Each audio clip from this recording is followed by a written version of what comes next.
tradisi luhur pados golek jodoh malih saha Banyuwangi. Désa Majapahit ingkang misuwur menika welas sering kraton Blambangan nembe kemawon nindakake upacara adat keriduan tradisi menika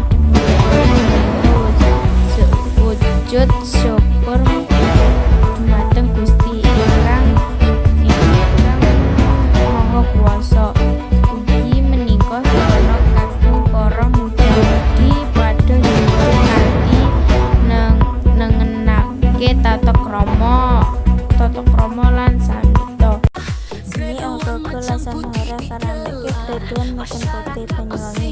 Suasana Desa Majapahit malih dadi rame lan meriah nalika dianake adiacara tahunan wis dadi tradisi, yaiku keriduan Majapahit. Dadi acara iki dudu mung dadi ajeng kumpul warga nalika uga dadi tontonan budaya sing nyenengke ati amarga anane kapulasi antarane seni tradisi lan gaya modern. Kirab Ogogo sing deni nalika seni sing dadi pusat kawigaten yaiku kirab Ogogo, patung raksasane kanthi rupa sing medeni. Nanging kebak nilai seni kasebut diarepipun desa benih para pemuda.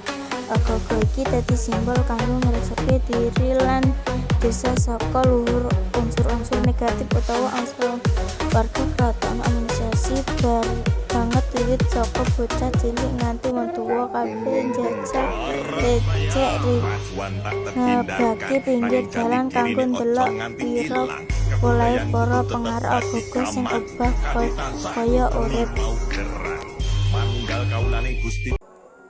Ngenten mawon kula sampaikan.